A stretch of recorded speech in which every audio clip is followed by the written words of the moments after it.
2005 में देश के एक बड़े बिजनेस हाउस में एक समझौता हुआ मुकेश अंबानी और अनिल अंबानी के बीच। अनिल अंबानी, जो कभी दुनिया के छठे सबसे अमीर इंसान हुआ करते थे, आज उनका घर बिकने के कगार पर है।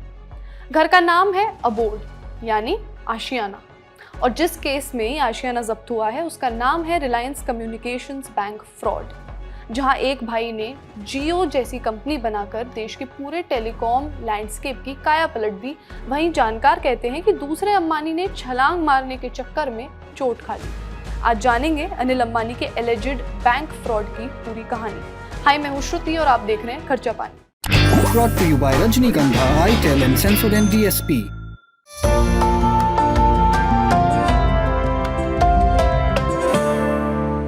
इन्फोर्समेंट डायरेक्टरेट यानी ईडी ने अनिल अंबानी के मुंबई में स्थित 17 मंजिला लग्जरी घर अबोर्ड को अटैच कर लिया है। उसकी कीमत है करीब 3,716 करोड़ रुपए। ये बताई जा रही है ये कार्रवाई रिलायंस कम्युनिकेशन से जुड़े मनी लॉन्ड्रिंग और बैंक लोन फ्रॉड केस में की गई है।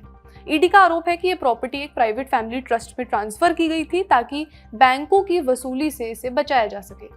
जांच एजेंसी के मुताबिक रिलायंस कम्युनिकेशंस, जिसे हम इस पूरी कहानी में आरकॉम बोलेंगे, उससे जुड़ी कंपनियों पर करीब 40,000 करोड़ रुपए का कर्ज बकाया है। इस केस में अब तक ईडी लगभग 15,000 करोड़ रुपए से ज्यादा की प्रॉपर्टी अटैच कर चुकी है।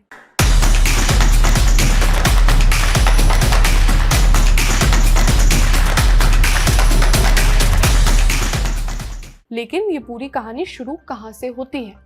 अनिल अंबानी के ऊपर लगे इन आरोपों को आज अच्छे से समझेंगे।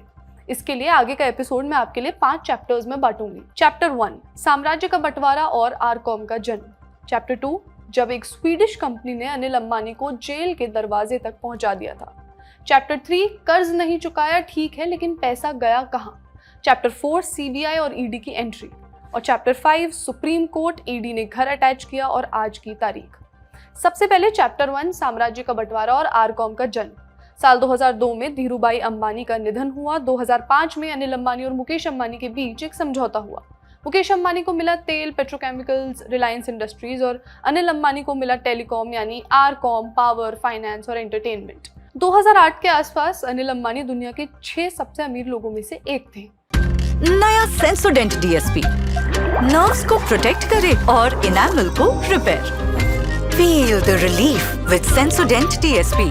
अनिल अंबानी के पास था रिलायंस कम्युनिकेशंस, जो उस वक्त इंडिया की टॉप टेलीकॉम कंपनीज में से एक था।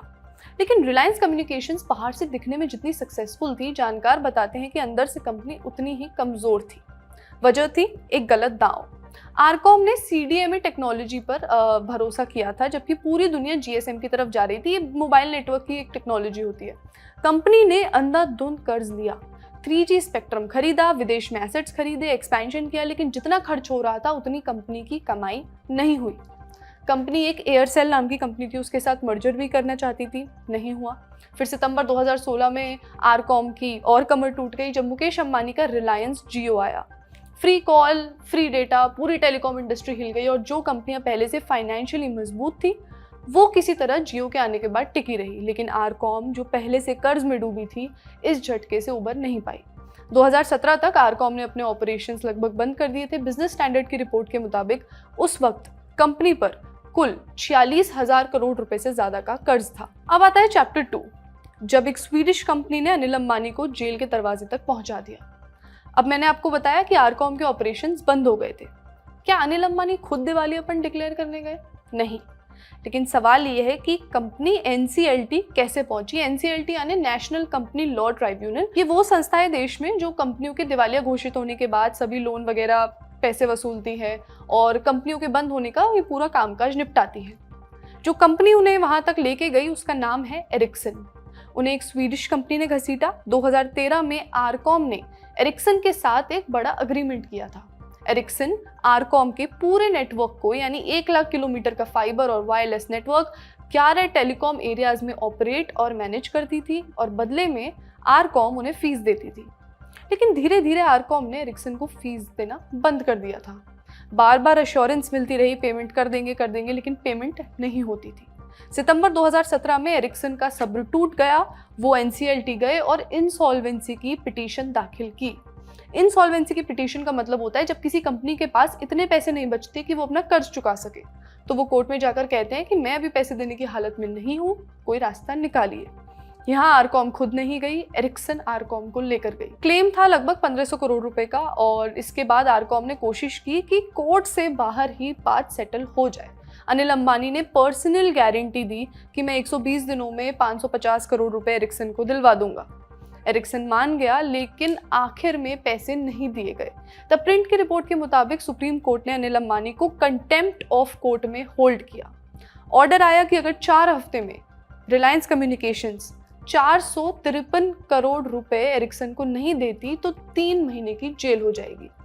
जेल का रास्ता सामने खड़ा था और तब एंट्री हुई मुकेश अंबानी की। उन्होंने लगभग 480 करोड़ रुपए से ज्यादा देकर अनिल अंबानी को जेल जाने से बचाया, लेकिन आरकॉम को इंसॉल्वेंसी से कोई नहीं बचा सका। मई 2019 में एनसीएलटी ने फॉर्मली रिलायंस कम्युनिकेशंस को बैंकरप्ट घोषित किया और एसबीआई की, स्टेट बैंक ऑफ इंडिया की अगुवाई में 31 बैंक्स की एक कमिटी बनाई गई, कमिटी ऑफ क्रेडिटर्स।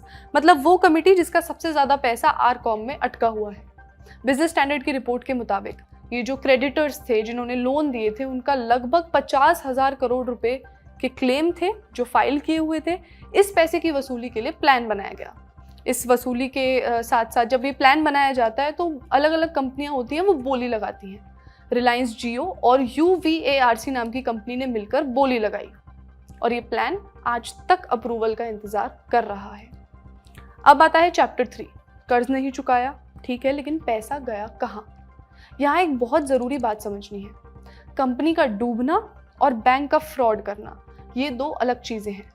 कोई भी कंपनी बंद हो सकती है बुरे डिसीजन से, कंपटीशन से, एटसेट्रा, लेकिन फ्रॉड तब होता है जब बैंक का पैसा जानबूझकर उस काम में न लगाया जाए जिसके लिए वो लिया गया था, बल्कि उसे घुमाया जाए या किसी और लोन को चुकाने में लगाया जाए। आरकॉम के खिलाफ दूसरा आरोप यही है। एसबीआई यानी स्टेट बैंक ऑफ इंडिया ने एक फॉरेंसिक ऑडिट करवाई। उन्होंने कहा कि 2013 और 2017 के बीच इस कंपनी में क्या हुआ, क्या ट्रांजैक्शंस हुए, उसकी पूरी ऑडिट करते हैं। रिपोर्ट अक्टूबर 2020 में आई। रिपोर्ट ने कहा पैसा जहां जाना था वहां नहीं गया। बिजनेस स्टैंडर्ड की रिपोर्ट के मुताबिक एसबीआई का कुल एक्सपोजर था लगभग 3000 करोड़ रुपए। जून 2025 को एसबीआई ने आधिकारिक तौर पे आरकॉम और अनिल अंबानी के अकाउंट को फ्रॉड घोषित किया। बिजनेस स्टैंडर्ड की रिपोर्ट के मुताबिक बैंक ऑफ इंडिया ने अगस्त 2016 में आरकॉम को 700 करोड़ रुपए का लोन दिया था। उनके ऑडिट में भी कथित तौर पे पाया गया कि लोन के पैसे एक एफडी में डाल दिए गए हैं। ये लोन के तय टर्म्स का सीधा उल्लंघन था। ऐसा ही सेंट्रल बैंक ऑफ इंडिया के साथ हुआ, बैंक ऑफ बड़ौदा के साथ हुआ, यही सब होता रहा। यहाँ तक बात हुई। अब आता है अगला पार्ट, जब जांच एजेंसियां इन्वॉल्व हो गई इस फ्रॉड को लेकर। चैप्टर 4, सीबीआई और ईडी की एंट्री। सीबीआई और ईडी इस मामले में आए कैसे? जब कोई बैंक किसी अकाउंट को फ्रॉड डिक्लेयर करता है तो उसे 2 काम करने होते हैं। एक तो आरबीआई को बताना होता है, रिजर्व बैंक ऑफ इंडिया को, और दूसरा सीबीआई में एक फॉर्मल कंप्लेन फाइल करनी होती है। एसबीआई ने जून 2025 में फ्रॉड डिक्लेयर किया। अगस्त 2025 में सीबीआई ने एफआईआर रजिस्टर की। एसबीआई को हुए कथित नुकसान की रकम बताई गई लगभग 3000 करोड़ रुपए। सीबीआई ने अनिल अंबानी के मुंबई के घर पर और आरकॉम के ऑफिस पर रेड की। ये तो ठीक है, लेकिन ईडी कहां से आई इस केस में? सीबीआई की एफआईआर ही थी ईडी का आधार। ईडी ने पीएमएलए यानी prevention of money laundering act के तहत अपना केस रजिस्टर किया। पीएमएलए का काम ये देखना है कि पैसा इस कथित फ्रॉड में कैसे कमाया गया, वो कहां कहां लॉन्डर किया गया और कहां छुपाया गया। द हिंदू की रिपोर्ट के मुताबिक जुलाई 2025 को ईडी ने पहली बड़ी कार्रवाई की। 35 से ज्यादा प्रेमाइसेस पर रेड हुई। 50 कंपनियां, 25 से ज्यादा लोगों को कवर किया गया। National housing bank, SEBI, NFRA और बैंक ऑफ बड़ौदा सभी ने अपनी जानकारी ईडी के साथ शेयर की।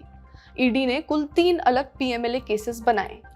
पहला, आरकॉम बैंक फ्रॉड, जो ये मेन केस है जिसके बारे में हम बात भी कर रहे हैं, जिसमें ईडी का कहना है कि 40,000 करोड़ रुपए की हेराफेरी हुई।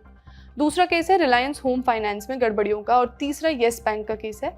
हम आरकॉम वाले केस के बारे में आज बात कर रहे हैं। अगस्त 2025 में अनिल अंबानी ईडी के सामने पहली बार पेश हुए। 10 घंटे पूछताछ हुई। अब आते हैं उस चैप्टर पर जिसने इस पूरी कहानी को एक बार फिर सुर्खियों में ला दिया।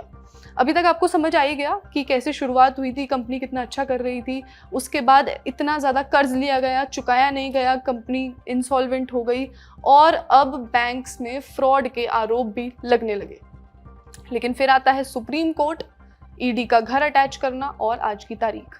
अबोर्ड का अटैचमेंट। बिजनेस टुडे की फरवरी 2026 की रिपोर्ट के हिसाब से अबोर्ड मुंबई के पाली हिल एरिया में अनिल अंबानी का 17 मंजिला लग्जरी रेजिडेंस है, जिसकी कीमत बताई जा रही है लगभग 3,716 करोड़ रुपए। इससे पहले अक्टूबर 2025 में 42 प्रॉपर्टी अटैच हुई दिल्ली, नोएडा, मुंबई, पुणे, हैदराबाद, चेन्नई में लगभग 7,500 करोड़ रुपए की। नवंबर 2025 में 40 से ज़्यादा और प्रॉपर्टीज हुई लगभग 3,000 करोड़ रुपए के आसपास, और फरवरी में ये घर भी।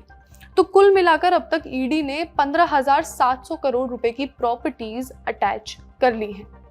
इस कहानी में सुप्रीम कोर्ट ने भी ईडी और सीबीआई को कुछ बातें कही।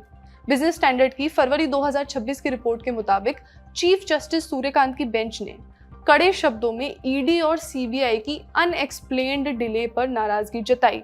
मतलब उन्होंने पूछा कि ईडी और सीबीआई को इतना समय क्यों लग रहा है इस केस पे काम करने में, अभी तक इस केस का कंक्लूजन क्यों नहीं निकल कर आया है। कोर्ट ने 3 ऑर्डर दिए। पहला, ईडी को ऑर्डर दिया कि एक एसआईटी यानी स्पेशल इन्वेस्टिगेशन टीम बनाई जाए और जांच को पूरा किया जाए। दूसरा, सीबीआई को ऑर्डर दिया कि इन्वेस्टिगेट करे कि क्या बैंक कर्मचारियों की मिली भगत से अनिल अंबानी को लोन दिए गए थे। और तीसरा, अनिल अंबानी ने सुप्रीम कोर्ट को अंडरटेकिंग दी कि वो बिना कोर्ट की परमिशन के देश से बाहर नहीं जाएंगे। अब इसमें अनिल अंबानी का पक्ष भी जान लेते हैं। बिजनेस स्टैंडर्ड की रिपोर्ट के मुताबिक उनके स्पोक्स पर्सन ने कहा कि अनिल अंबानी कंपनी के केवल नॉन एग्जीक्यूटिव डायरेक्टर थे, मतलब उनकी कंपनी के रोजमर्रा के काम में उनकी भूमिका नहीं थी। 2019 में उन्होंने बोर्ड से इस्तीफा दे दिया था और स्पोक्स पर्सन का कहना है कि 10 साल पुरानी बातें हैं और अनिल अंबानी को सेलेक्टिवली टारगेट किया जा रहा है। अब तक की कहानी ये थी, जितने आरोपों की बात हुई वो सभी एलिजिड हैं, कथित तौर पर हैं।